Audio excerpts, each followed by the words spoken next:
Olá pessoal, sejam muito bem-vindos a mais um vídeo do nosso canal.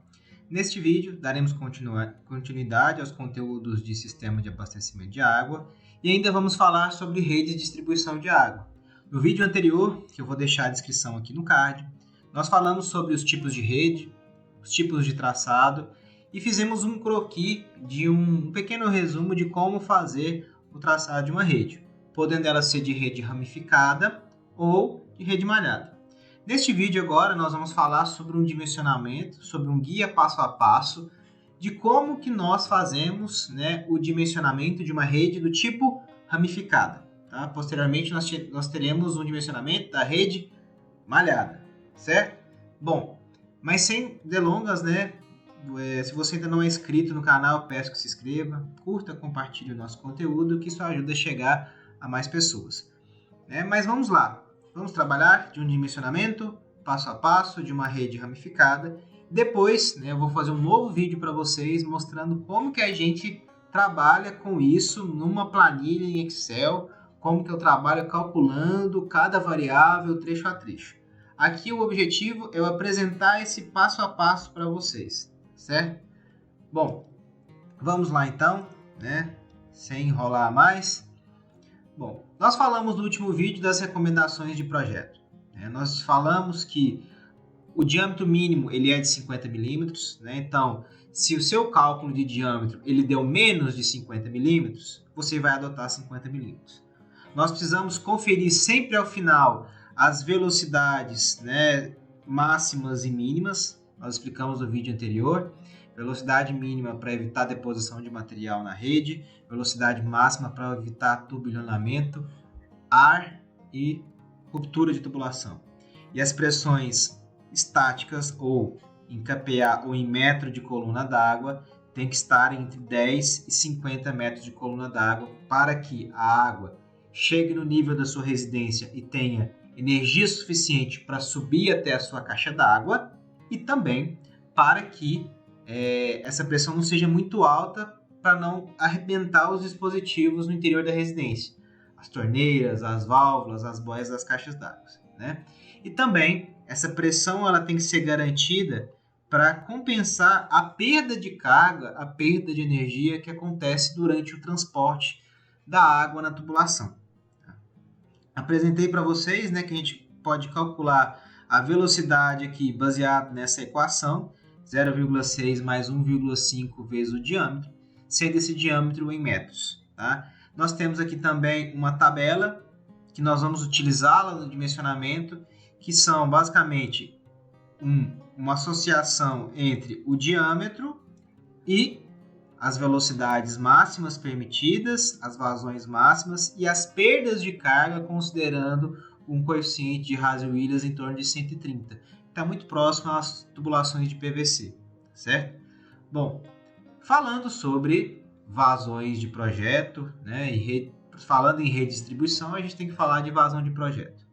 Qual que vai ser a vazão de projeto para abastecer um determinado setor, um bairro, uma população? A vazão vai ser utilizada, vai ser a vazão Q3, que nós já vimos aqui o cálculo dessa vazão Q3 na aula de consumo de água, que eu vou deixar o cardzinho para vocês aqui também. Essa vazão leva em consideração, aqui tem a descrição das informações, a vazão Q, que ficou N, ficou errado, Qzinho, que é a cota per capita, a população e os coeficientes K1 e K2 que nós debatemos na aula de consumo, que são referência do dia de maior consumo e da hora de maior consumo. Então, essa vai ser a vazão demandada pelo setor. Do bairro inteiro eu vou ter essa vazão, que pode ser em litro por segundo, metro cúbico por hora, enfim. Porém, eu preciso saber qual que é a vazão do trecho. Então, na aula passada, a gente definiu os trechos. Eu preciso saber quanto de fato vai precisar de água naquele pedaço, naquele trecho, naquela canalização. Para isso, eu vou calcular o que a gente chama de vazão específica ou vazão em marcha. Basicamente, o que é isso? Eu tenho a vazão Q3, porém eu tenho lá, por exemplo, o meu setor, o bairro aqui, estou desenhando um quadrado, as quadras respectivas, eu sei que esse setor todo precisa de uma vazão Q3. Mas a rede que passa aqui, ó, por exemplo, esse trecho que vem daqui até aqui, né, ele precisa de uma vazão, que é a nossa vazão em marcha. Vai ser a nossa vazão QM. Né? Então, basicamente, nós vamos calcular essa vazão em marcha, deixa eu só apagar aqui, como sendo, basicamente, a vazão em marcha é a vazão Q3 dividido pelo L. Né? L é o comprimento total da rede. Então, eu tenho a vazão total do bairro, que é o nosso Q3, e tenho a extensão total de rede de todos os arruamentos, de todos os setores abastecidos. Dividindo esses valores, né, o quociente dessa relação, nós teremos a nossa vazão em marcha, que vai ser muito importante para o nosso cálculo aqui. Tá certo? Bom, aqui nós iremos trabalhar então, mudar aqui a câmera de local, para o nosso dimensionamento trecho a trecho para uma rede ramificada. Para uma rede malhada, o roteiro é diferente. Nós faremos esse roteiro aqui no próximo vídeo do canal, tá? Então, o que eu vou falar aqui é para uma rede ramificada, certo? Bom, eu vou dividir em passos, né? A gente vai seguindo esses passos e, ao final, vocês vão ter todas as variáveis de projeto. Primeiro ponto, numerar todos os trechos de acordo com o sentido do escoamento. Então, eu vou lá no campo, vejo as cotas do terreno e vou fazer o traçado da rede, numerando os trechos de acordo com o sentido do escoamento. Então, o número 1, 2 e 3, né, vai ser as minhas pontas de rede. E aqui, né, antes de entrar nos passos, eu vou chamar a atenção aqui, né, eu coloquei um exemplo do livro do Azevedo Neto aqui, vou deixar a referência para vocês na descrição do vídeo, e vou chamar a atenção o seguinte, tá? Aqui, o que nós temos nesta figura? Nós temos aqui, ó, um reservatório que vai ser responsável pelo abastecimento de água e o reservatório ele vai abastecendo de cima para baixo, ou seja, aqui é o ponto mais, vou colocar aqui mais alto e aqui, né, vou elencar como sendo ponto 1, né, na verdade aqui eu acho que é o ponto, seria um desses pontos, mas vamos colocar aqui que aqui sejam as pontas de rede como sendo os pontos mais baixos, tá? Então aqui é mais baixo, aqui é mais baixo, né? E vejam só, vou fazer uma pequena analogia aqui. Quando a gente faz o dimensionamento para abastecimento de água, a numeração dos trechos, ela é feita do ponto mais distante para a proximidade do reservatório. Então ela é feita de trás para frente. Então, nas pontas de rede, eu vou colocar o início. Então, vocês estão vendo aqui, por exemplo, nesse trecho aqui, na cota 435,7, ele chamou de ponto 1. Né? Aqui nós temos o ponto 2, e com isso nós temos o trecho 1, 2. Aqui eu tenho o ponto 3, aqui o ponto 4, e assim vai. Então, na rede de abastecimento de água, a numeração dos trechos, ela é de trás para frente.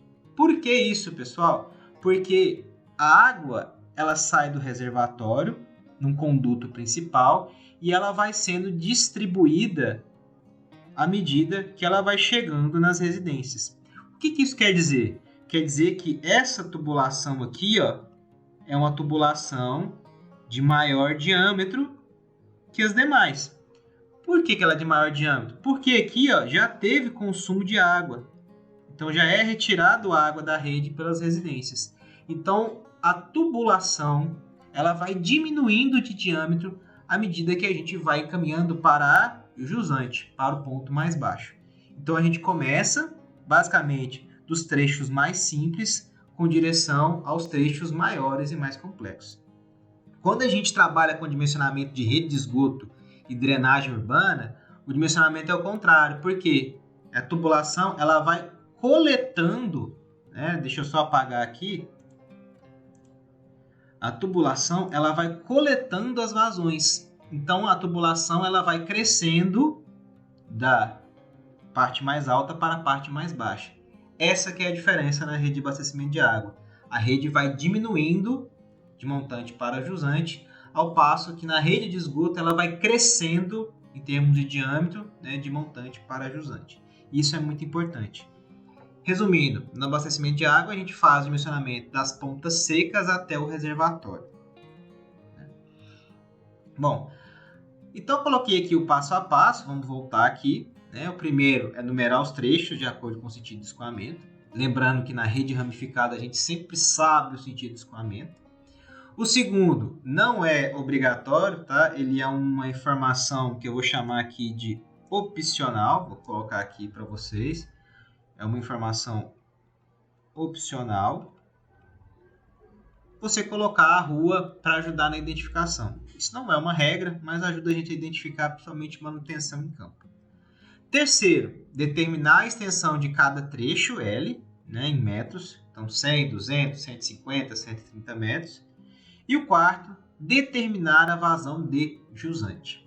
E aí eu vou fazer um parêntese, né? A gente vai ter vazão de montante, que vai ser a nossa QM, que é de montante, e a vazão de jusante, que é QJ. Bom, por que isso, pessoal? Nós vamos sempre lembrar que a comunicação entre as redes vai se dar nos nós. Então, sempre que eu tenho a diferenciação, a mudança de sentido de escoamento ou a ramificação, eu teria um nó. Estou mostrando aqui o escoamento de água de dois trechos, né, de dois pontos, do ponto 1 até o ponto 2. Aqui no ponto 1 é o ponto de montante, que é o ponto mais alto, e o ponto 2 é o ponto de jusante. Tá? Então, quando eu faço o desenho aqui, por exemplo, ó, eu tenho aqui ó, uma rede, vou chamar aqui ó, ponto 1, ponto 2. E aqui eu tenho um outro ponto aqui, por exemplo. Né? Vamos colocar aqui ponto 3. Olha só, eu tenho a vazão que sai do ponto 1 de montante e a vazão que sai do ponto 2, que é jusante. Então aqui eu tenho montante e aqui jusante. Né? Então tem isso no trecho. Porém, quando eu for passar para o próximo trecho, ó, 2, 3, a vazão de jusante, né? Vazão de montante é que sai do ponto 1, vazão de jusante é que chega no ponto 2. O que acontece no trecho 2, 3? A vazão que sai do trecho 1, 2, que é a minha vazão de jusante, ela passa a ser a vazão de montante do trecho 2, 3. E aqui eu tenho a vazão de jusante do trecho 2, 3. Então isso sempre vai acontecer no dimensionamento. A vazão de montante de um trecho, ela pode ser a vazão de jusante do outro trecho. Tá? Então vamos aplicar isso agora, a temática das redes de abastecimento de água, certo? Bom, então nós temos vazão de montante, vazão de jusante. O que acontece? Ó?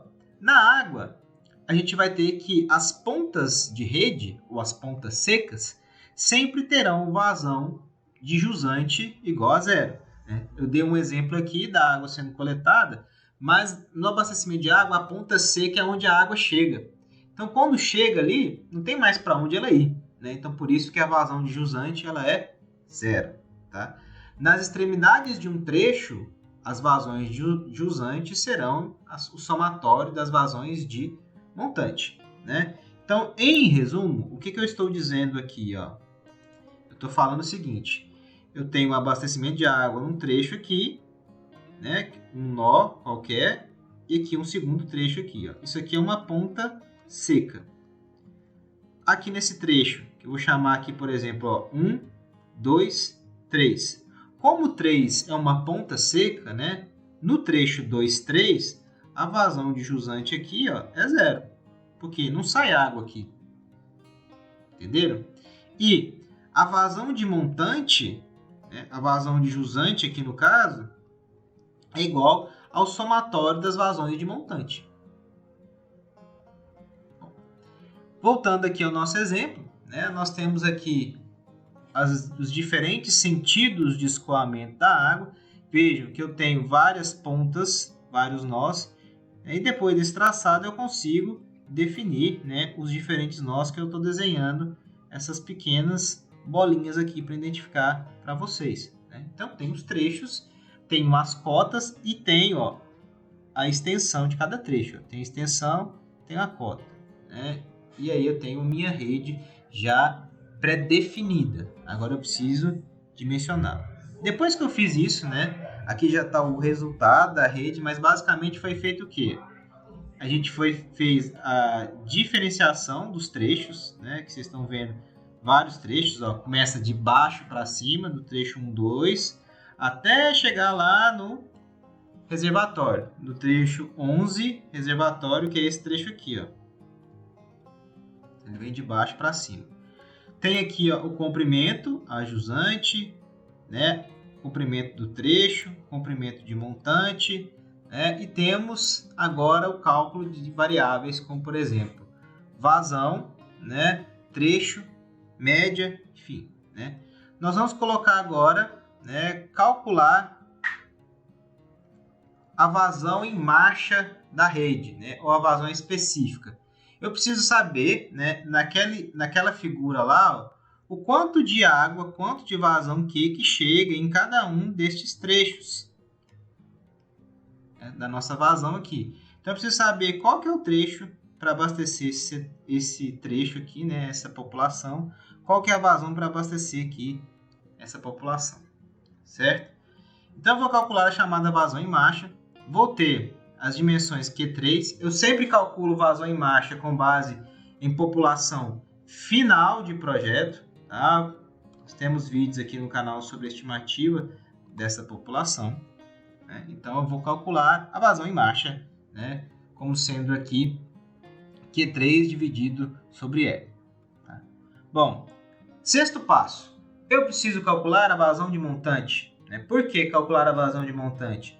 Porque se eu vou começar aqui, ó, de uma ponta seca, eu sei, né, que essa vazão de jusante aqui ela é zero. Aqui é zero, aqui a vazão de jusante é zero. Eu preciso saber agora a vazão de montante aqui nesse ponto, né, e daqui para cá nesse ponto também. Como que eu calculo a vazão de montante? Eu tenho a vazão de jusante, se eu estou numa ponta de rede, isso vale zero, mais a vazão em marcha vezes L. Né? Então, voltando aqui, ó, ver se tem mais uma figura da rede em si, não tem? Vou voltar aqui para vocês, né?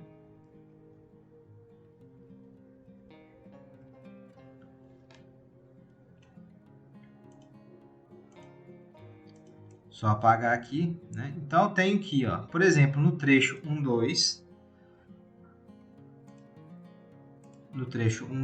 eu tenho aqui, ó, a vazão de jusante é zero, porque é uma ponta de rede, e a vazão de montante, ou seja, a vazão aqui no início, que eu vou chamar aqui de QM, ela é igual, né? Vou desenhar aqui a fórmula em cima.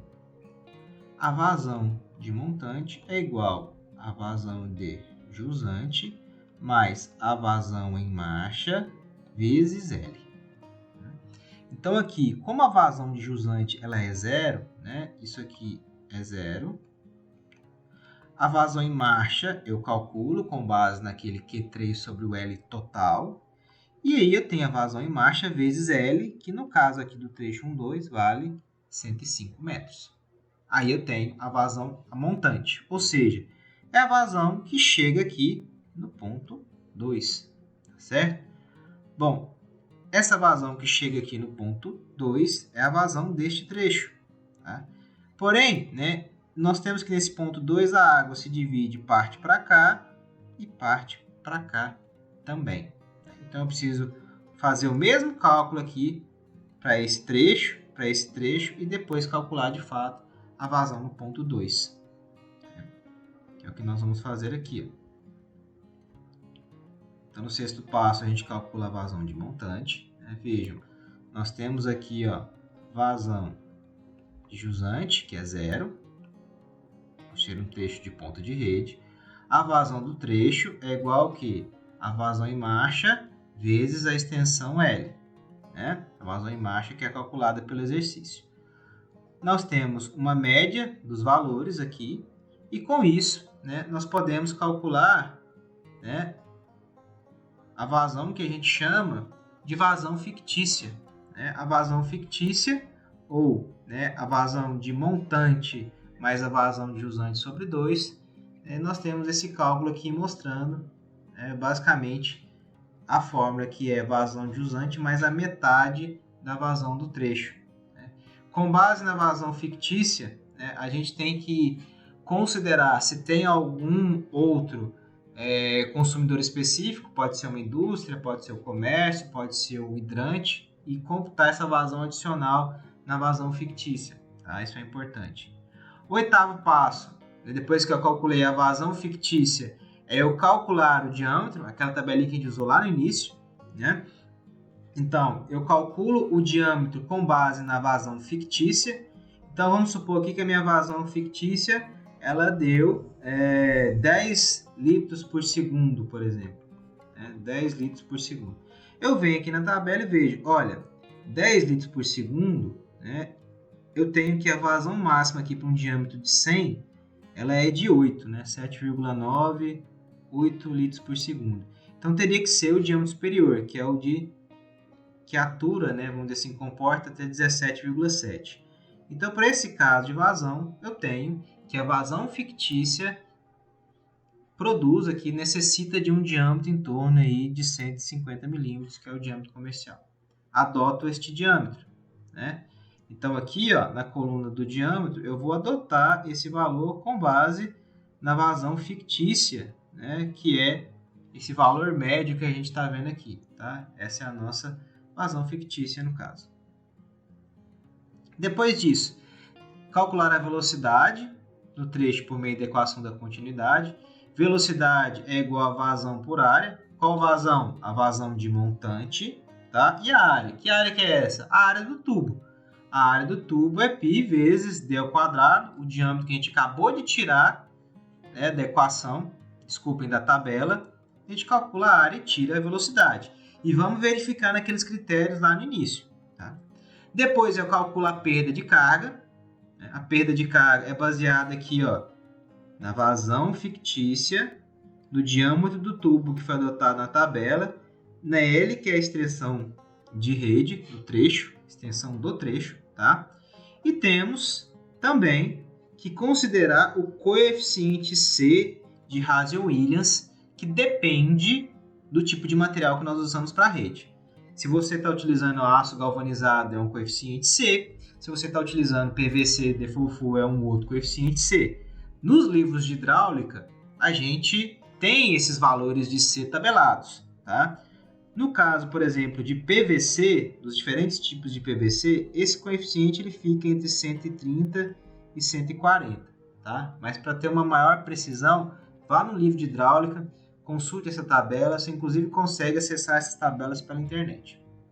Então eu vou achar a perda de carga, posso trabalhar com a perda de carga da forma unitária, que é o J, que vocês estão vendo aqui, em que eu vou pegar esta perda de carga que eu acabei de calcular e vou dividir por L, que é quem? A extensão do trecho. Tá?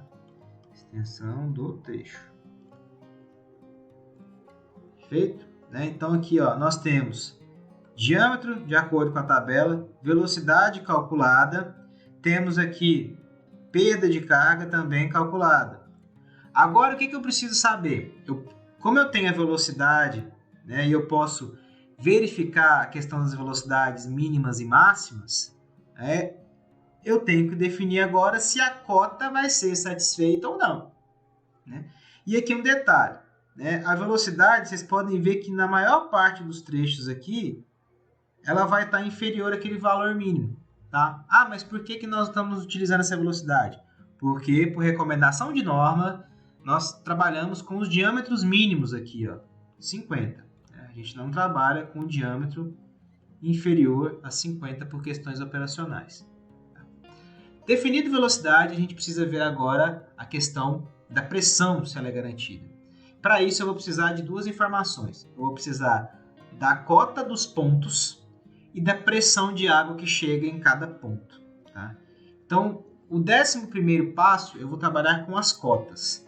E aqui eu tenho dois tipos de cotas que eu preciso fazer a distinção. A distinção entre os dois tipos de cotas. A cota do tipo piezométrica, que é a nossa cota de pressão, e nós vamos ter a cota de posição do ponto, que é a cota geométrica. Tá? E aí eu coloquei uma informação em vermelho para vocês grifarem aí. Ó. As cotas piezométricas, a gente vai de montante para jusante, a gente preenche de trás para frente. O que eu quero dizer com isso? Ó? Aqui nós temos o desenho. Eu falei para vocês que o dimensionamento a gente faz do ponto mais distante, aqui, ó, né, lá do final da rede para cá. Quando a gente for trabalhar com a cota, a gente vai fazer o quê? O dimensionamento das cotas daqui para lá. Por quê? Este reservatório ele vai ter um nível de água, né, para que todas as residências neste trecho aqui, ó, sejam abastecidos. Na recomendação de projeto, nós temos que ter no mínimo 10 metros de coluna d'água, 10 MCA, e no máximo 50 metros de coluna d'água. 50 metros de coluna d'água. Então agora, para garantir esse mínimo de 10 metros, que é onde a posição mais crítica é próxima ao reservatório, eu vou fazer o posicionamento das cotas piezométricas e geométricas do reservatório para, né, o ponto mais seco. Então aqui, quando eu começar a trabalhar nas cotas, né, eu não vou começar aqui nesse trecho, tá? Esqueçam isso. Eu vou começar daqui, ó, do trecho 11R. É dele que eu vou começar. E como que eu começo? Ó? No primeiro trecho, né? No primeiro trecho, que é o nosso trecho 11R, eu vou calcular o quê? A cota piezométrica de montante é o nível do reservatório. Então, se a gente voltar aqui, ó, esse aqui é o nível do reservatório. É a cota piezométrica, ou seja, é onde o reservatório está, mais a lâmina d'água que está em cima dele. Né? Então, a cota piezométrica é 463,4. Eu coloquei aqui, ó, até indicado, 463,4. Certo? Bom, a água vai sair do reservatório e vai chegar até esse nó aqui. Então, no 463,4 ela vai chegar aqui. Mas, com qual energia? Né? Com qual cota piezométrica? A cota piezométrica vai ser a cota de energia que ele tinha aqui, 463,4, menos a perda de carga no trecho. Né? Então, se a gente olhar aqui, ó, 463,4 menos 1,03, né? Vai dar 462,37. Isso está discriminado aqui, ó. Então, a cota piezométrica de montante, lá no primeiro trecho, é o nível do reservatório. A cota piezométrica de jusante é a cota de montante, essa aqui, ó, que eu acabei de calcular, menos a perda de carga ΔH. Bom, aí eu fiz o primeiro trecho. Eu preciso agora do segundo trecho, que pode ser esse 10 até 6 aqui, né? Bom, a minha cota de montante aqui é o quê? Cota piezométrica de montante. É essa aqui, ó. A cota piezométrica de jusante. E assim eu vou fazendo, né? Agora, se a cota de jusante aqui, piezométrica de jusante, é igual, né? Cota de montante aqui, perdão, cota piezométrica de montante aqui, do trecho 10,6, é a cota de jusante do trecho R11, ou 11R, né? Qual que é a cota agora de jusante do trecho 10,6? Esse aqui, menos a perda de carga. Né? Então, isso eu vou fazendo. Ó. Vejam só. Lá no trecho 11R, cota do reservatório. Menos perda de carga, eu tenho a cota de jusante.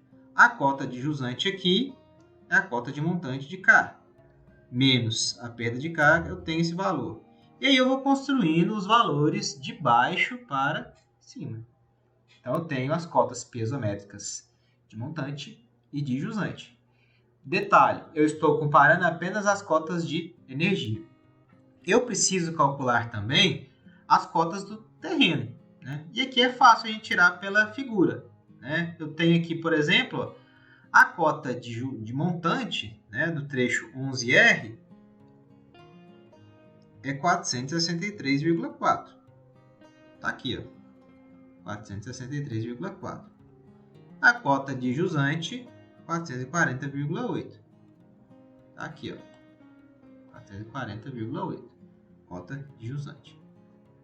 Beleza, né? Com isso aí, perfeito, a gente tem as cotas do terreno de montante e de jusante. Calculamos aqui, né? É só gravar esse slide, isso aqui não tem erro, tá? Isso aqui é mais prática mesmo. Bom, aí falta o último item, né? A gente calculou as cotas. Eu preciso calcular as pressões disponíveis de montante e de jusante. E aqui que eu vou verificar. Tem que ter no mínimo 10 e no máximo 50 metros de coluna d'água, tá? Como que eu vou fazer isso, ó? Cotas de terreno de montante e jusante. Eu tirei da planta, já fiz isso aqui com vocês. Vou calcular a pressão disponível de jusante, ó. É a cota piezométrica de jusante menos a cota do terreno. O que eu quero saber, pessoal? Aqui, ó, eu tenho o reservatório de água que abastece. E eu tenho aqui, ó, a casa. Esse desnível aqui, ó, suponhamos que a nossa caixa d'água está aqui, ó. Esse desnível do reservatório até a caixa d'água tem que ser, no mínimo, de 10 metros de coluna d'água. Tem que ter no mínimo aqui para que a água saia da rede e chegue até a minha caixa d'água. E no máximo, o que? 50 metros de coluna d'água. Certo? É isso que eu vou verificar.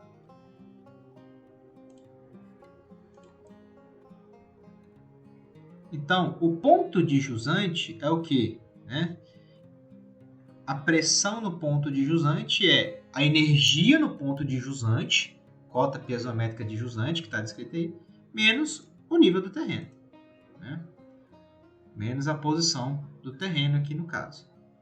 E a de montante? A mesma coisa, só que agora eu vou utilizar a cota piezométrica de montante menos a cota do terreno de montante. Né? Então aqui no desenho, ó, eu tenho as cotas de cada um dos pontos. Isso aqui são as cotas do terreno e a energia que eu acabei de calcular. Né? Então, por exemplo, ó, a pressão disponível, vamos calcular aqui em jusante, ó, cota piezométrica de jusante, a energia, 459,43.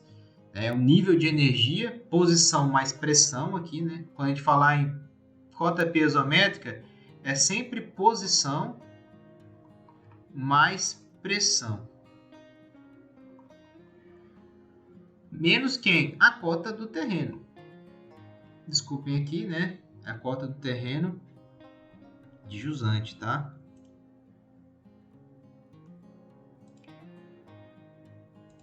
A cota do terreno de jusante.